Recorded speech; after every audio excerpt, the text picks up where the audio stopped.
Señoras y señores, buenas tardes y sean bienvenidos a esta casa, la Sociedad La Investigadora, que es la casa también de todos ustedes.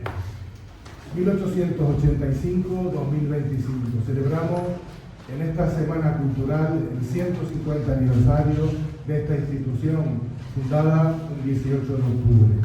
Desde entonces, y según la tradición interna de esta sociedad, se han celebrado a lo largo de este casi siglo y medio unas semanas conmemorativas de la fundación de la sociedad, con distintas actividades culturales, musicales, artísticas y de todo tipo, que rememoraran ese acontecimiento que tanto para los miembros de esta sociedad como para Santa Cruz de la Palma y la isla en general, pues es un hecho significativo.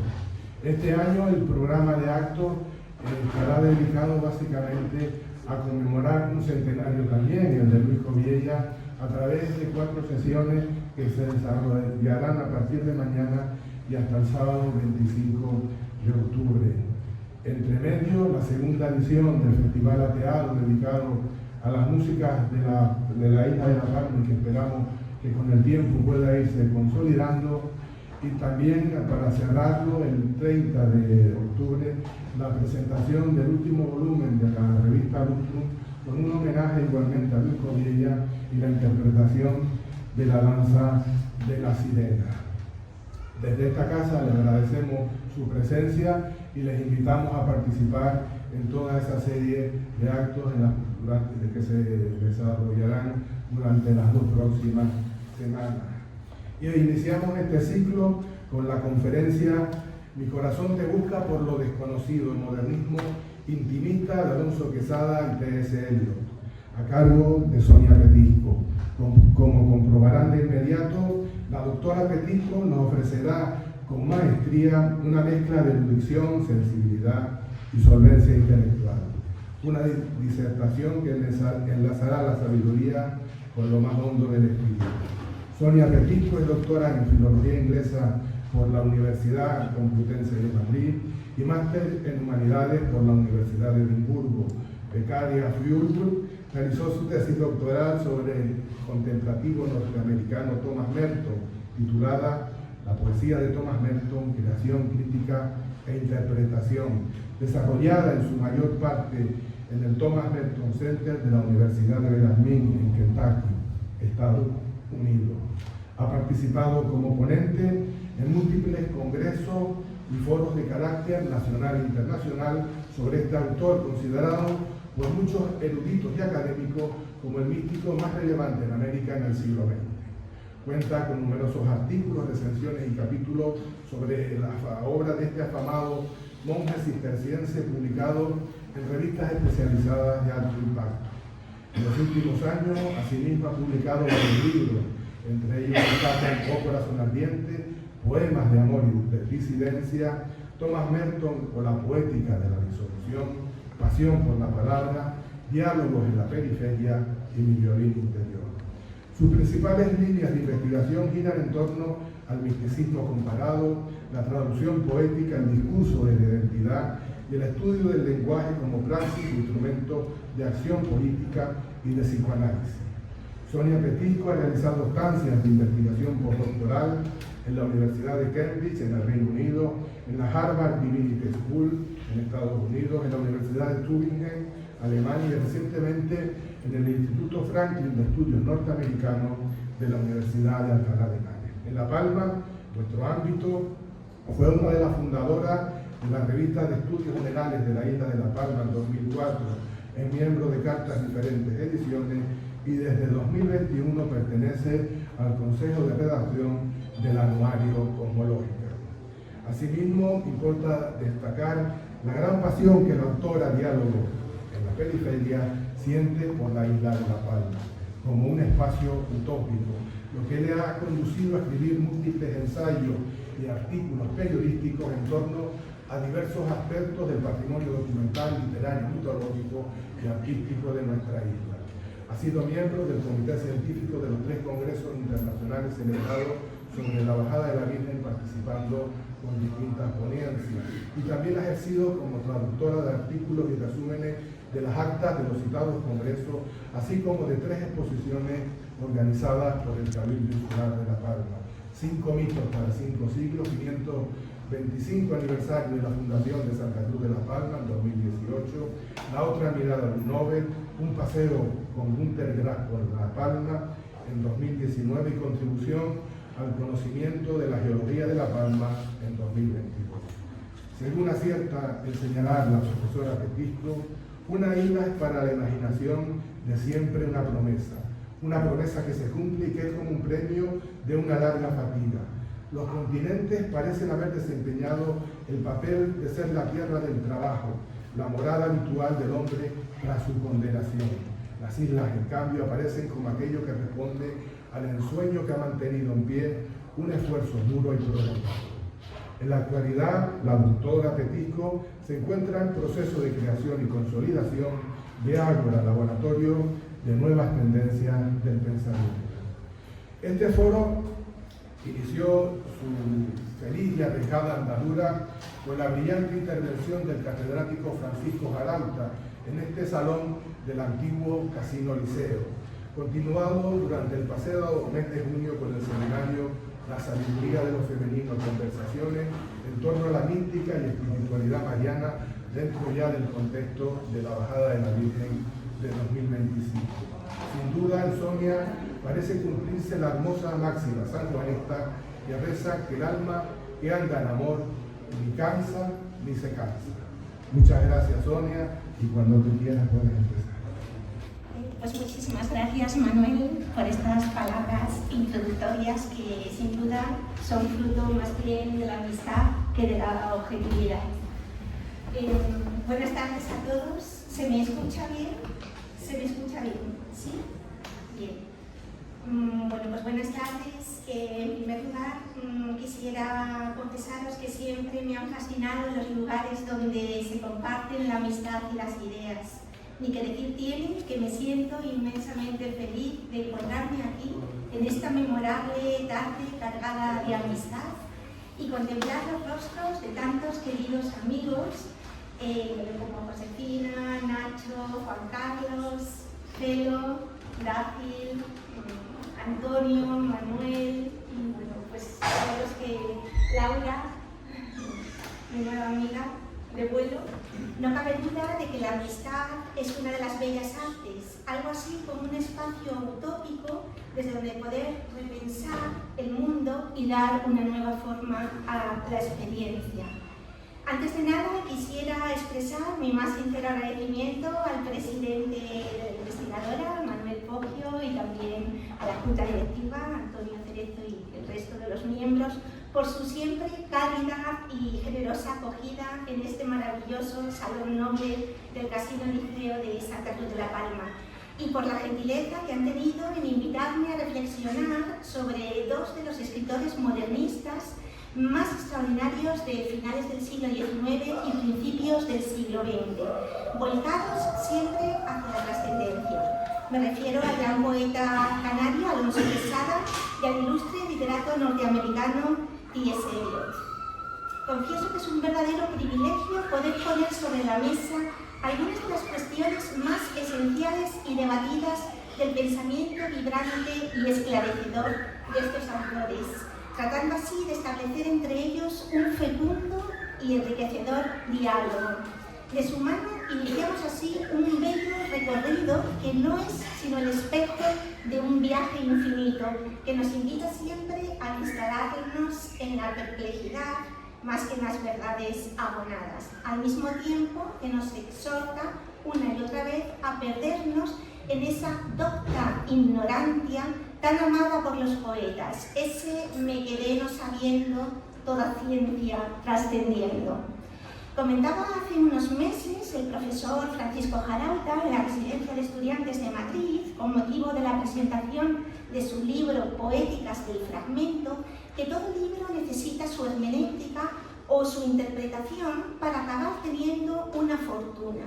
A lo largo de este trabajo, que hoy les voy a presentar, me he entregado con fervor y pasión a una lectura atenta y precisa de dos de los libros más destacados de Quesada y de Eliot. Por un lado, El lino de los sueños,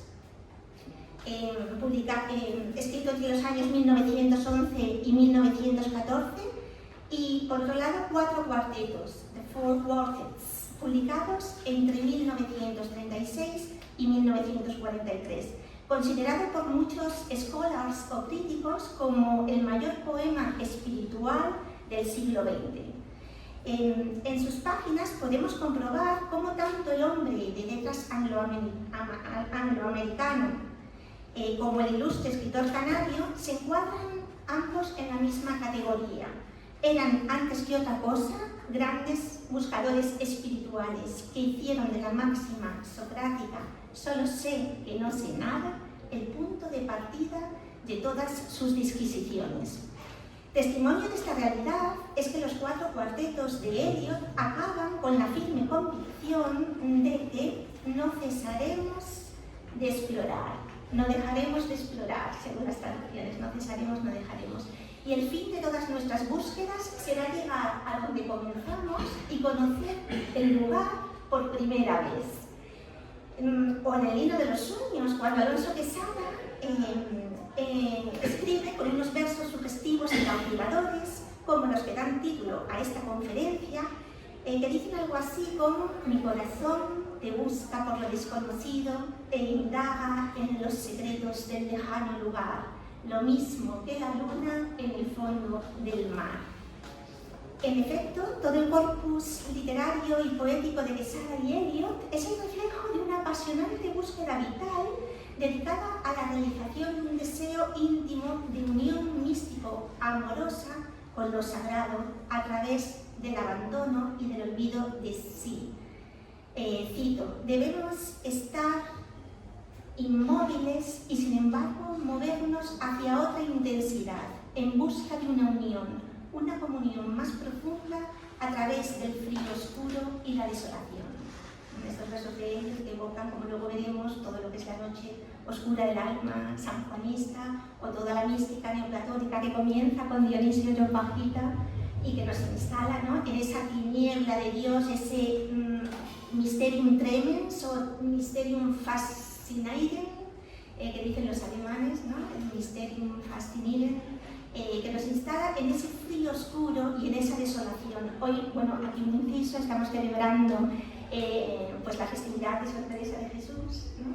Y bueno, pues ella, ya sabéis que era, pues ella solía decir, ¿no?, que verdaderamente la única felicidad es la cruz y el consuelo, ¿no? El consuelo, perdón, el desconsuelo. Bien, bueno, pues siguiendo esta vía, ¿no?, negativa de tanto de Quesada como Eliot, Quesada habla de esta misma incidencia en el tema, ¿no?, del dolor y del amor. Busca el amor en tu dolor y aguarda el momento de la revelación, cuando abandones la coraza débil y huyas por los caminos de tu Dios.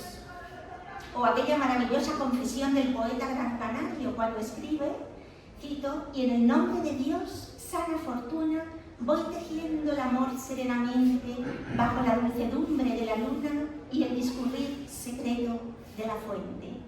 Versos inolvidables, por otra parte, que se distinguen en todo momento por una huida de la grandilocuencia, una relajación del retoricismo y por la presencia íntima del poeta en el poema, predominando así en todos ellos la reflexión y la interiorización, características todas ellas que les acercan más al modernismo más simbolista, más el símbolo de la metáfora, que ese otro simbolismo wagneriano, atento más a la forma o bueno, a lo que es la ornamentalidad.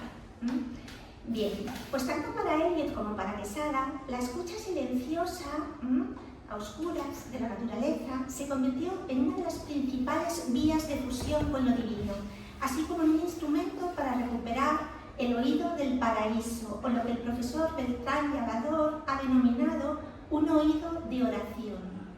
En efecto, la recreación de espacios naturales, en toda su belleza y diversidad, juega un papel muy importante en la lírica de estos escritores, está imbuida de metáforas e imágenes sensoriales.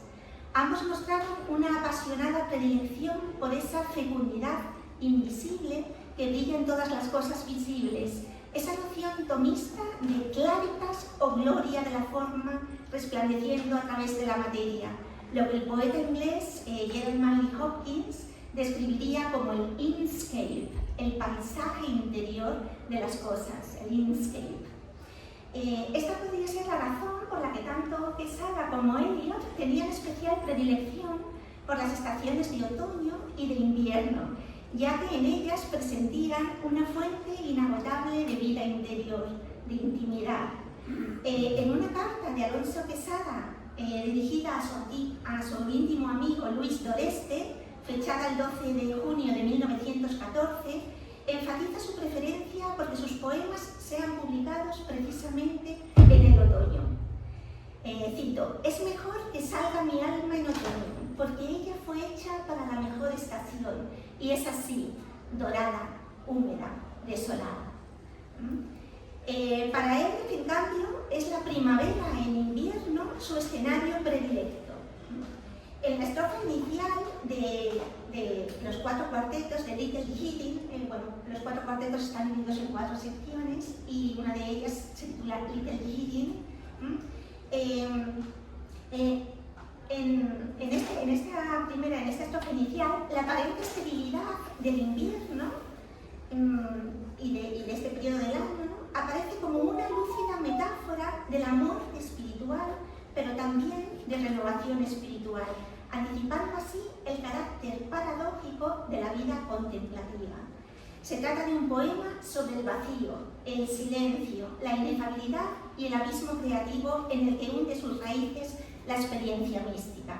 Pero la paradoja consiste en que el vacío ya es plenitud y la plenitud ya es vacío. La oscuridad es luz y la luz es oscuridad. En ellos encontramos una gran influencia, aparte de nuestros místicos españoles, como veremos, como os decía, de todos los místicos de la tradición mística renana alemana y bueno, ya anteriormente de Dionisio Areopagita, un poco el padre de los neoplatónicos, que él solía decir, ¿no?, que la tiniebla ya es la aurora, es el principio de la aurora. Escuchemos el poema. La primavera en invierno es su propia estación, interminable, aunque al atardecer se humedezca, suspensa en el tiempo entre el trópico y el polo.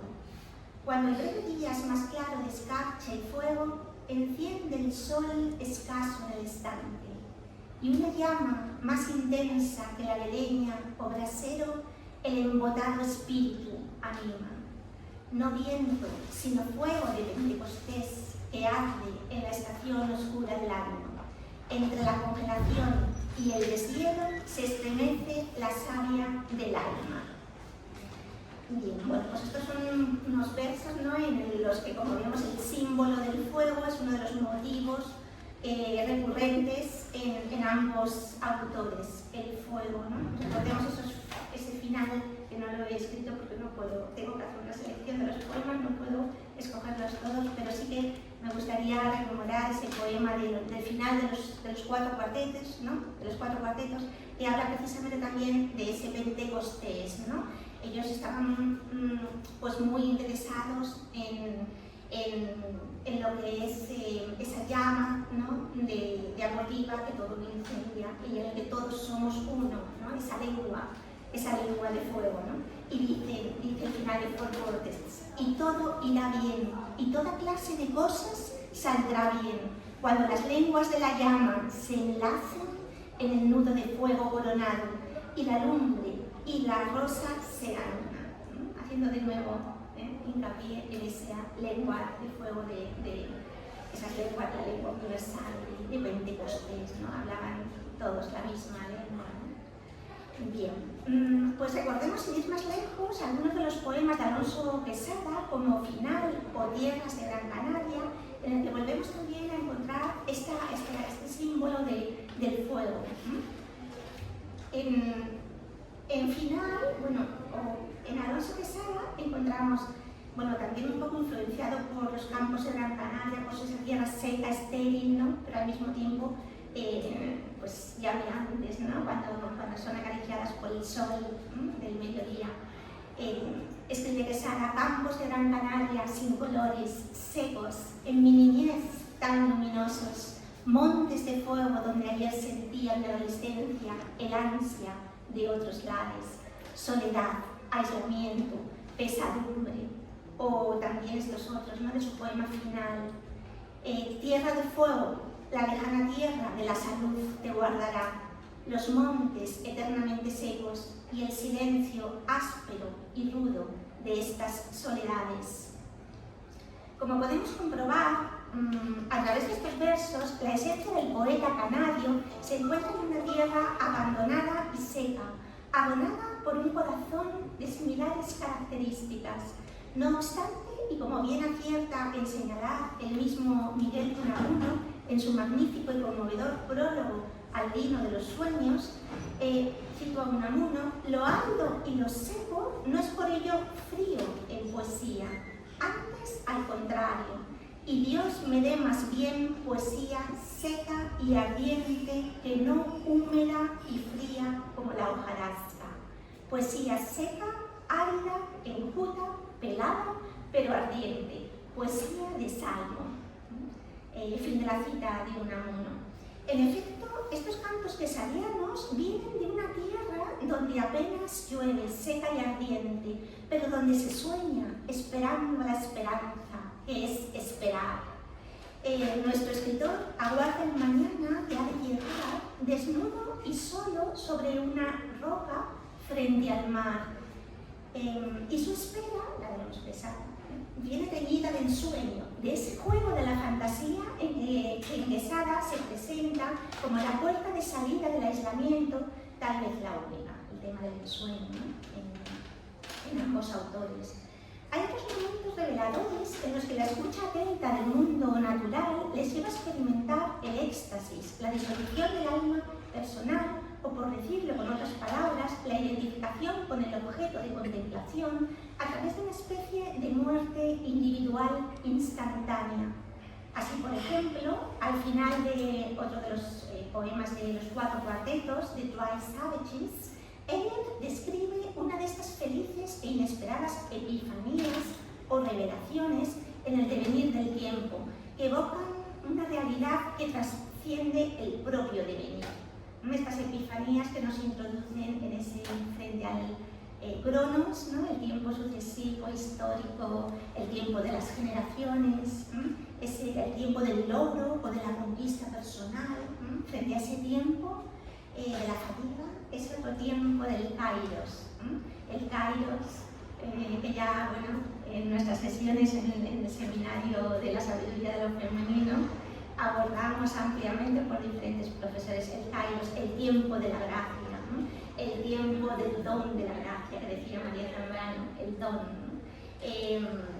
En definitiva, ese tiempo es el tiempo de la poesía y de la vida, más allá de los relojes y de los horarios de nuestra sociedad, según la hemos establecido. Bien, bueno, pues ese kairos, el tiempo de la vida y de la gracia, ellos lo denominan, ¿no? Epifanía o revelación, ¿no? Moments of illumination, momentos de iluminación, ¿no? Donde parece que el tiempo, ¿no? Cesa, ese tiempo histórico. Bien, pues en este poema de Dry Savages habla de este kairos, de este momento de iluminación, y dice así: para la mayoría de nosotros no existe sino el momento inesperado que está y no está en el tiempo, el trance de distracción perdido en un dardo de luz solar, el comino invisible o el relámpago invernal, la cascada o una música tan profunda que resulta inaudible, pero es uno la música, en tanto que perdura. Fin de la cita. Muy bien. La comunión, esta comunión extraordinaria y atemporal que se insinúa en estos versos meditativos, también está presente en el maravilloso e inolvidable poema de Alonso Quesada, Canto a Jesús de Nazaret, que todos conocéis, en el que sentimos esta misma sensación del alma que se funde en el espacio absoluto. El silencio en el mar es muy lejano y la quietud azul con oro y rosa ya por nuestra alma que ha llegado al infinito en ese instante puro. Hay otros momentos reveladores también en los que la escucha atenta del mundo natural les lleva a experimentar el éxtasis, la disolución del alma personal o, por decirlo con otras palabras, la identificación con el objeto de contemplación a través de una especie de muerte individual instantánea. Perdón, no había pasado de página. Ya eso ya lo había dicho, perdón. El paisaje, en este poema, el paisaje natural es la prolongación del espíritu de ambos autores. Algo así como si de un espejo se tratase. Este asunto es la prolongación, ¿no? Allá por nuestra alma, ¿no? Que ha llegado al infinito en ese instante puro. Entonces, el paisaje natural es la prolongación del espíritu de ambos autores, algo así como si de un espejo se tratase. Este asunto nos confirma, una vez más, en esa compleja y enriquecedora relación entre poeta y naturaleza que en el primer libro de Quesada se manifiesta de una manera muy especial. En el poema que lleva por título Vuelve a ser su amigo el mar, descubrimos que la dicotomía entre el observador y lo observado se supera momentáneamente. Hay así como una especie de atlantismo, una fusión o casi confusión entre poeta y mar, que difícilmente encontraremos en cualquier otro poeta de tierra adentro, y que lo desmarca de todos sus maestros peninsulares, como lo fueron Antonio Machado, Juan Ramón Jiménez o el propio Miguel de Unamuno. Aquí el movimiento del poema avanza desde la vida de los sentidos a la vida del espíritu, de la meditación a la contemplación, y el poeta canta alegremente, mediante el uso de imágenes muy sencillas, la unidad con toda la existencia, esa conciencia, ¿no?, de unidad, de integración final, a través de una experiencia directa, unitiva y vacía de abstracciones o de especulaciones. Cito el poema. Hermano mar, tú cuidarás mi vida, tú me devolverás la salud buena y pondrás en mis ojos la luz fuerte para los horizontes y los llanos. Tú me darás el sol de las fuentes rojas en estas horas matinales, cuando el viejo padre nos ofrece todo y yo tendré la sangre primitiva. Encontramos, ¿no?, esa especie casi de liturgia o Eucaristía, ¿no?, Eucaristía presente, ¿no?, en estos versos. Yo tendré la sangre primitiva, en esa fusión, en ese atlantismo. También el mar tiene una presencia relevante en la poesía eliotiana. Durante toda su infancia y adolescencia, nuestro poeta solía pasar algunos veranos en un pueblecito situado en la costa noreste de Cape Ann, en Massachusetts, al noreste de Boston, donde su familia tenía una casa conocida como The Downs, que, bueno, pues que tuve la fortuna de visitar en su momento y de consultar algunos de los manuscritos y de sus escritos en esta casa. Por tanto, no es de extrañar que en sus 4 cuartetos, completamente en la sección que lleva por título The Dry Savages, el mar se convierta en el argumento principal de sus reflexiones. Escribe Eliot: el mar tiene muchas voces, muchos dioses y muchas voces. La sal está en la rosa silvestre, la niebla en los abetos. El aullido del mar y su bramido son voces diferentes que a menudo se escuchan juntas. El gemir en los aparejos, la amenaza y la caricia de la ola que estalla mar adentro. Todas son voces del mar y la boya silbante al girar hacia la tierra y la gaviota. Fin de cita.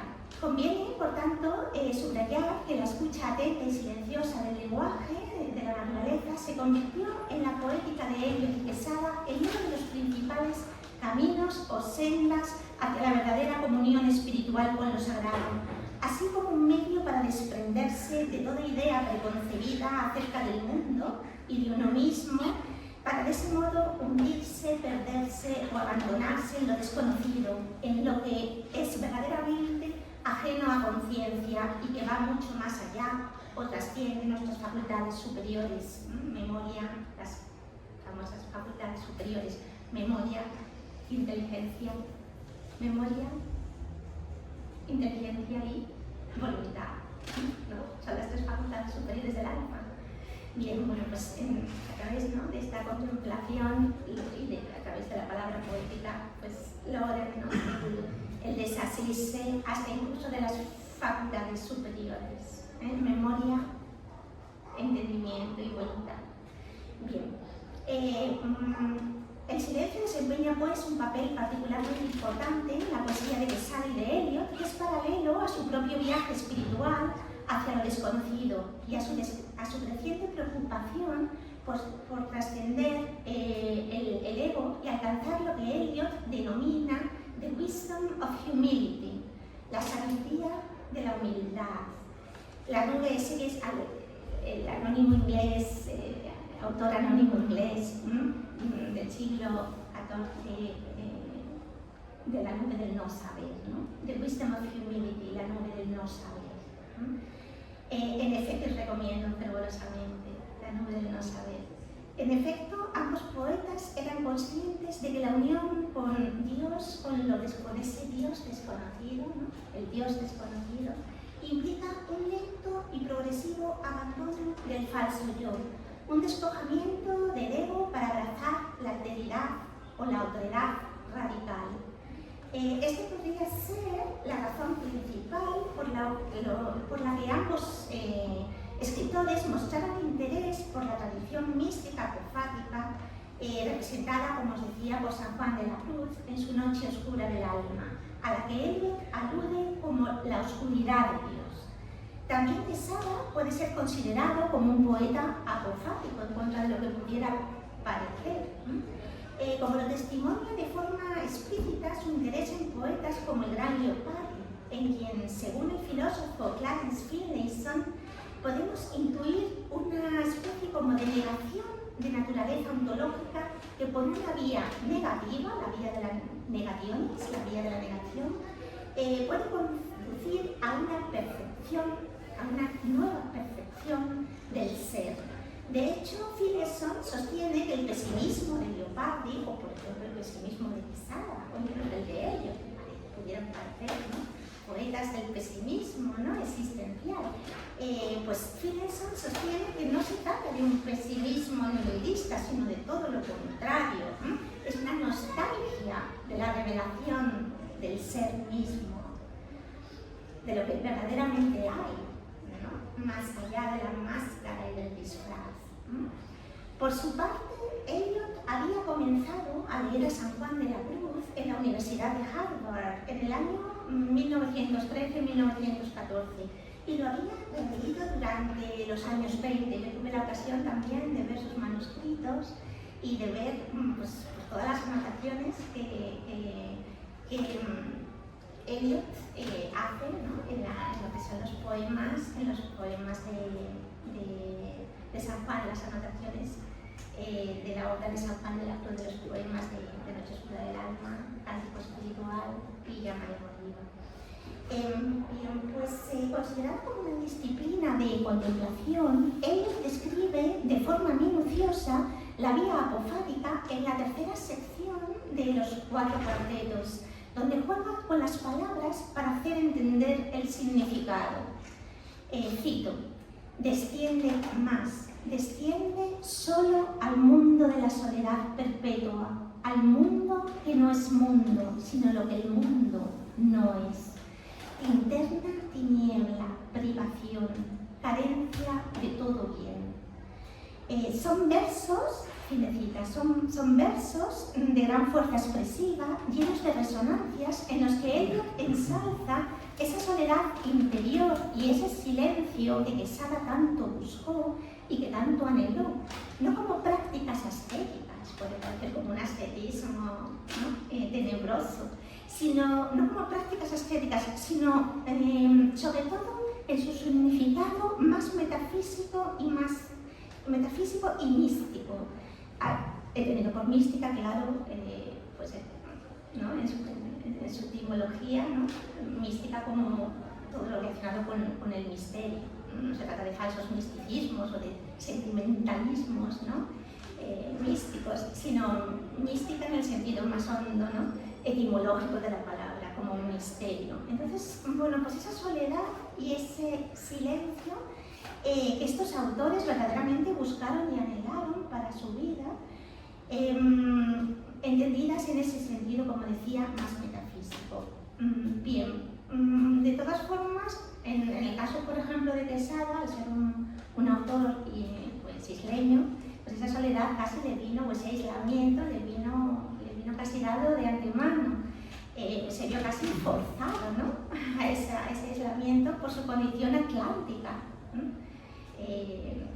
Y también por la distancia de la isla de Gran Canaria, sobre todo a principios del siglo XX, por la distancia o lejanía respecto al continente europeo. En el Lino de los Sueños, la soledad, a fuerza de ser individual, según ha destacado el recientemente fallecido profesor Sánchez Robaina, esa soledad en el Lino de los Sueños se convierte en Quesada en una constante universal, manifestándose en sus dos vertientes, la soledad geográfica y la soledad, como decía, interior. Pero ese aislamiento de la poesía de Quesada, según Sánchez Robaina, ese aislamiento, esa soledad va de lo particular a lo universal. Y es ese y no otro el verdadero significado de la obra más temprana del poeta insular. Por tanto, se trata de una soledad que siempre es una apertura a la comunidad, ¿no? A la verdadera comunidad. Lo particular se convierte en universal, ¿no? Según Robaina. Por tanto, bueno, pues citando los versos de Quesada, que sigue insistiendo, al igual que Eliot, en ese magnum mysterium tenebrae, en eso desconocido que se presenta como tiniebla oscura y tenebrosa, escribe Quesada. La cito porque no la he leído. Bendita la orfandad, las privaciones, el amargo dolor y los caminos por donde sin oficio voy andando, profeso caballero de la noche. Es esa metáfora, ¿no?, de Quesada como el profeso caballero de la noche, ¿no? Así se describe a sí mismo en el poema, en la oración de todos los días. Esa era su oración de todos los días, ¿no? Bendita la orfandad, las privaciones, los caminos por donde sin oficio voy andando, profeso caballero de la noche. Estamos, por tanto, ante un absoluto elogio de la vía negativa, que en Quesada se extiende a su vez al ámbito más puramente cotidiano y doméstico, y que aparece expresado o se materializa a través de una poesía íntima y familiar, sugerente y grata, cautivadora, en la medida en que uno se reconoce en ella. Y luego, bueno, de esta poesía se harían más tarde eco pues todos los poetas de la generación del 50, del medio siglo, como José María Valverde, Alfonso Canales, Claudio Rodríguez y Goytisolo, José Agustín Goytisolo. De esta poesía se harían eco. En esta oración dice: bendita la pobreza de mi casa, hoy la comida ha sido más humilde. Mi madre ha sonreído tristemente, pero había una paz en su mirada. Las 6 mujeres de mi casa dicen que esta resignación me dará el cielo. Verdad será, porque lo dicen todas, y ellas en estas cosas saben mucho. Por tanto, pobreza, silencio, soledad, que convierten a ambos autores en auténticos pájaros solitarios, volviendo a la metáfora sanjuanista tan amada por Eliot, o en Ruiseñores, que evocan aquella famosa oda al ruiseñor de John Keats, y que salen de su jaula, esos ruiseñores que salen de su jaula, alzando libres el vuelo por las sendas de la mar. ¿Recordáis este poema tan bonito de Alonso Quesada, La jaula abierta? Cito: ¿dónde está el ruiseñor que se ha marchado, dejando mi alma abierta al infinito? Corazón ruiseñor, ahora, allá lejos, recordarás tu jaula de todo lo fino. Estamos, por tanto, ante una lírica intimista que suspira por la libertad, según acierta expresar don Unamuno en una carta al autor canario fechada el 20 de diciembre de 1912. Escribe Unamuno, cito: le veo suspirando en su jaula, en su isla, tanto la exterior y geográfica como la interior, suspirando por la libertad. Y créame, le dice a Quesada, Unamuno a Quesada, es mucho más dulce cantar enjaulado a la libertad que estar libre y sin canto. Solo desde la desolación, dice Unamuno, escribe, el descontento se puede escribir y hablar en verdad. Entonces, un poco como también Unamuno consolándole de que esa insularidad o esa, para Quesada era una jaula, pues no lo era tanto, porque dice es más dulce cantar enjaulado a la libertad que estar libre y sin canto. Era una forma como de consuelo, ¿no? Porque de hecho Quesada lo vio que estaba enseñando a irse a estudiar a Salamanca, con Unamuno. Bien, bueno, pero volviendo a Eliot, en el tercer movimiento de E-Scooter, en otro de los 4 cuartetos, E-Scooter se llama, el poeta continúa reflexionando sobre esa condición de absoluta humildad espiritual o docta ignorancia, esa vacuidad, esa nada que es necesaria si se quiere alcanzar la plenitud del ser en esta vida.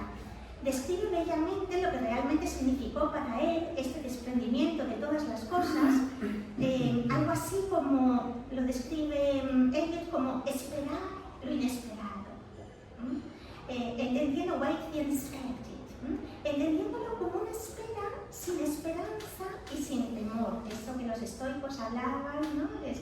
Mencionaban, que decían nec metu nec espes, ni miedo ni esperanza, ¿no? Esa actitud, ¿no? Como casi histórica de completo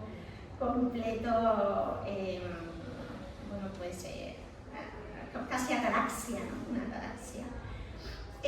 Y como un camino también lleno de paradojas al mismo tiempo. Escribe Eliot, le dije a mi alma, quédate quieta y espera sin expectativas, pues tenerlas supondría esperar erradamente. Espera sin amor, pues sería amor a cosa equivocada. Hay todavía fe, pero la fe y el amor y la esperanza consisten en esperar. Esperar sin pensar, pues no estás aún preparada para el pensamiento. La oscuridad será así la luz y la quietud la danza.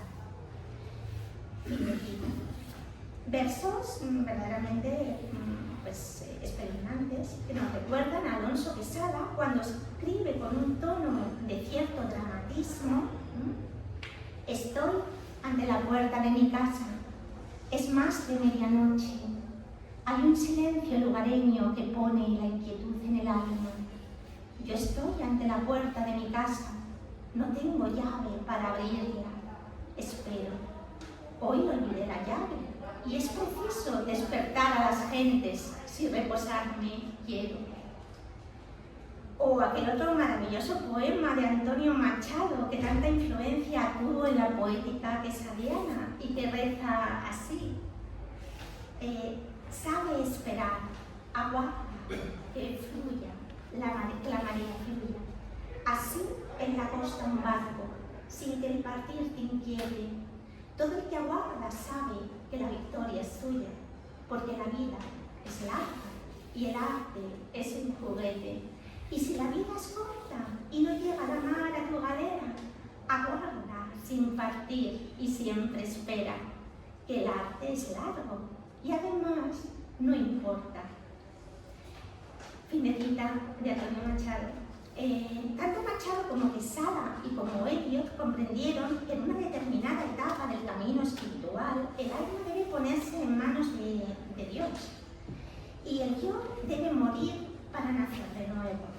En el caso de Eliot le fascinaba esa economía sacrificial y a través de ese ascetismo pudo reconocer nuestra paz está en su voluntad, ¿no? Nuestra paz, ¿no? Está en su voluntad. Mediante una serie de inquietantes anáforas rítmicas y un yo de paradoxas, juego de paradoxas, yo de paradox, claramente inspirado en la subida al Monte Carmelo de San Juan de la Cruz, el poeta americano crea una especie de atmósfera de tradición transtemporal y sigue insistiendo una y otra vez en este camino de la vía negativa, de negación. Y escribe estos maravillosos versos que seguro que recordaréis, ¿no? Para acceder a lo que es puro San Juan de la Cruz, para acceder a lo que no conoces debes seguir una senda de ignorancia, para poseer lo que no posees debes recorrer el camino de la disposición, para poder ser quien aún no eres debes seguir el sendero en que no eres, y solo sabes lo que ignoras, y lo que no tienes es lo que tienes, y estás donde no estás. En verdad, Eliot, como Quesada, fue un poeta apofático, o en palabras de la crítica Susan McCaffrey, un poeta del no saber, o un poeta de lo inefable, hambriento de saber substancial. También Quesada sabe substancial, ¿no? Hablábamos este verano en el Congreso de la Sabiduría de esa sabiduría en su sentido etimológico, ¿no? Más puro de saber, saborear, ¿no? Bien, sabiduría, saber, viene de saborear, ¿no? Saborear. Entonces, bueno, era un poeta de saber sustancial. También Quesada fue un amante de la nube oscura, y en algunos de sus poemas, como Coloquio en las sombras, es un coloquio que establece el poeta Alonso Quesada con Manuel Macías Casanova, ¿no? Su amigo Manuel Macías Casanova. En este coloquio utiliza el lenguaje para deconstruir el propio lenguaje, adoptando el mismo tono trascendental que el empleado por ello.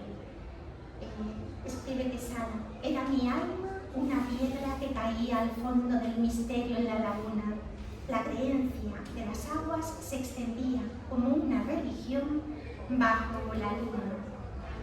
Esa piedra que caía al fondo del misterio, es esa disolución, ese hundimiento en lo verdaderamente desconocido de lo que os mencionaba, ¿no? De lo verdaderamente desconocido o ajeno a conciencia. Es precisamente en esto, bueno, solo un inciso que a veces que me da un poco como, creo que es un atrevimiento hablar de lo que verdaderamente no se puede hablar. Entonces, bueno, estoy haciendo como intentos, ¿no? Como lo hicieron Quesada y Eliot, pero verdaderamente de lo inefable no se puede hablar, ¿no? Por tanto, pues disculpad este, ¿no? Pequeño atrevimiento, pero todos los místicos tuvieron este problema a la hora de expresar el misterio de aquello que les rebasaba por completo, ¿no? Que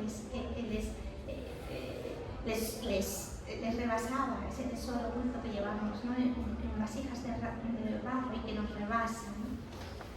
Es precisamente en esta cima del misterio en el que estamos cayendo sin cesar, además, porque continuamente estamos cayendo en el misterio sin cesar, donde Merton y Eliot encontraron una fuente imperecedera de paz y de alegría. Como todos los sabios, trataron de ocuparse en una vida entera de muerte por amor, fervor, desapego y entrega, ¿no? De uno mismo, ¿no? Es un poco como lo que es la rendición, ¿no? La entrega, la rendición, el fervor, ¿no? De muerte por amor. Esta muerte en la vida y esta vida en la muerte debe ser considerada como la liberación de patrones de pensamiento ya establecidos, que es lo que un poco el modernismo intentó, ¿no? A principios del siglo. Verdaderamente es una revolución, no solo estética, sino también intelectual, espiritual, cultural, un verdadero movimiento de renovación espiritual, ¿no? Porque verdaderamente, como decía Ranner, el místico Ranner, el siglo XXI, pues será místico o no será.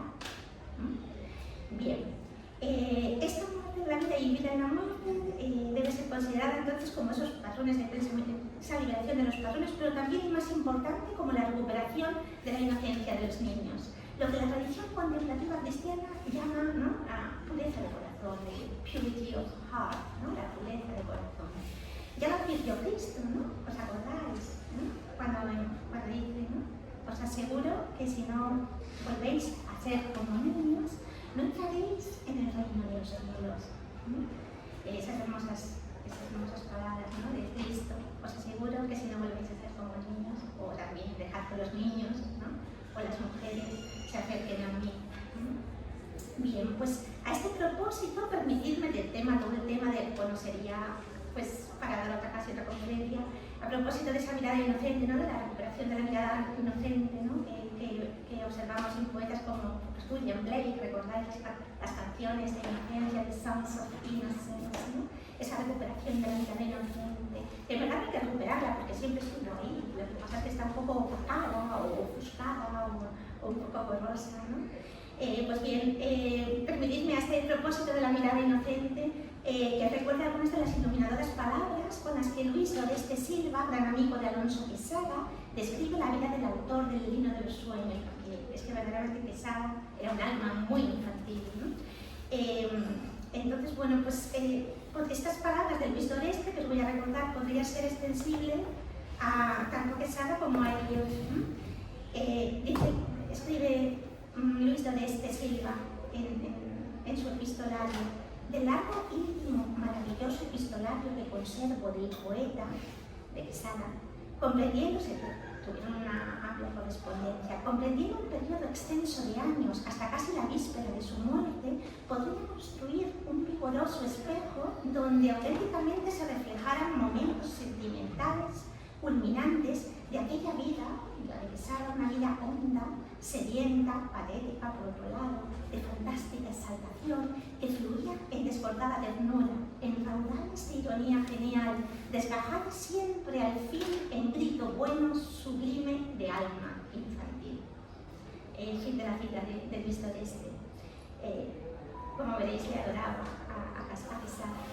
En efecto, como también señala Unamuno en su prólogo, el mencionado prólogo que os recomiendo su lectura, en este prólogo al Reino de los Sueños, Quesada, este profeso caballero de la noche que bendice la orfandad, como hemos visto, que canta la noche azul de su tierra, a la virtuosa noche de rosas blancas que se deshojan en la mar y dejan un luminoso aroma sobre el alma, pues Quesada, este profeso caballero de la noche, ha tenido una niñez, y Alonso Quesada también la tuvo. ¿Acaso no ha tenido mucho más? ¿Acaso sigue teniéndola? ¿No hay acaso mucho infantil en todos estos versos que estamos, ¿no?, hoy evocando y que estamos recitando? ¿No es acaso una cierta infantilidad que en ellos se advierte y lo que les da su frescura y su encanto? La melancolía misma, la seriedad, la madurez, incluso la madurez en Quesada, son de niño. Y el poeta nos habla también con su primera voz, con la voz de su infancia isleña. Leer a la hora del Ángelus y decirme si eso no está dicho a media voz. Y con la voz primera, ¿no? Y con su voz primera canta también a Jesús de Nazaret, por este poema que os he mencionado antes, con su voz primera. ¿Y qué decir de su inolvidable poema Oración Vesperal? Dice Quesada, la tarde entera. Perdón, este es Luis Loreste, estaba también metida en Luis Loreste Silva. La tarde entera tiene el color. La tarde entera tiene el color de la infancia, de mi ensueño. Hay una golondrina misteriosa que ha detenido en el azul su vuelo. Mi vida toda tiene la suavidad divina de un secreto. Parece que me dicen al oído con todo el corazón que estoy viviendo. Finalita. Surge así la poesía, voy concluyendo, surge así la poesía quesadiana como una brisa juvenil, infantil, diría el propio escritor, que viene a refrescar el ambiente de nuestra lírica y que está directamente relacionada con un estado de plena conciencia, o despertar, que conduce a una experiencia sublime, prehistórica e infantil del tiempo. Volvemos al tema del tiempo, ¿no? Una experiencia prehistórica del tiempo. Estos recuerdos de la infancia aparecen también muy pronto al principio de los 4 cuartetos de Eliot, donde podemos escuchar, cito, pisadas que resuenan en la memoria por el pasadizo que no tomamos hacia la puerta que nunca vimos en la Rosaleda. La Rosaleda es nuestro primer mundo, lo que fue el principio, el paraíso terrenal. Está lleno de presencias, nos dice Eliot, presencias invisibles, pájaros y flores celestiales. Es un jardín secreto donde se escuchan las risas alegres de los niños durante ese momento iluminador en la Rosaleda. Bien, pero aunque a pesar de que a Eliot les hubiera gustado permanecer en ese ámbito de lo intemporal, ¿no? En ese kairos, ¿no? Frente al cronos, en ese mundo que no es mundo, les hubiera gustado permanecer allí, ¿no? Como a los apóstoles en la Biblia, ¿no? Cuando Jesús se transfigura y entonces los apóstoles, los discípulos, Santiago y Juan, se quieren quedar ahí, ¿no? En esa visión de transfiguración, pero aunque les hubiera gustado, pues su impulso creativo, en el caso de los poetas, los obligó a escribir, claro, y a compartir con los demás los frutos de su contemplación. En el quinto movimiento de Lord Norton, Eliot admite abiertamente que sus palabras se tensan, crujen, se quiebran a veces por el peso y la tirantez, resbalan, se desprenden, perecen, se pudren de imprecisión, abandonan su sitio y no se quedan quietas. Y a pesar de todo, piensa que la tarea del poeta será revivir las palabras, purificar, esto es muy importante, purificar el dialecto de la tribu, purificar el lenguaje, que es un poco lo que con este nuevo laboratorio de nuevas tendencias de Santa Cruz de la Palma, pues nos gustaría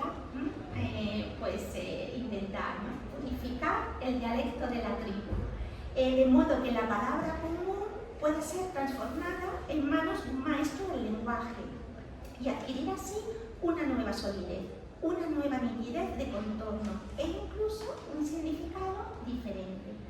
Asimismo, Eliot se lamenta a lo largo de su poesía de cómo la palabra revelada, que él describe como una palabra que nace del silencio, silenciosa, ha sido rechazada. Ha sido rechazada. No obstante, dice él, la palabra no pronunciada, la palabra no escuchada, la palabra sin palabra, es esta diapositiva, la palabra sin palabra, la palabra dentro del mundo y para el mundo, no es escuchada. Y la luz brilló, dice Eliot, en la oscuridad, y contra la palabra el estrépito del mundo seguía girando en torno al centro de la palabra silenciosa.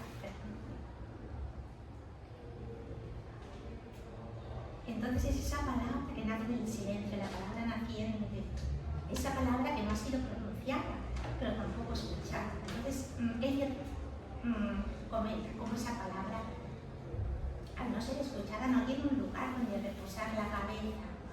Eso que dice el Evangelio de San Juan, ¿recordáis las palabras del Evangelio de San Juan?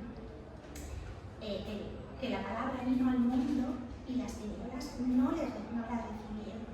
¿No lo recordáis? Pues ella dice exactamente lo mismo. La palabra vino al mundo, pero no fue escuchada, ¿no? A pesar de ello, a pesar de la abrumadora amenaza de la retórica hueca y del predominio de una mentalidad totalitaria, a través de su poesía, Quesada y Eliot nos hacen una continua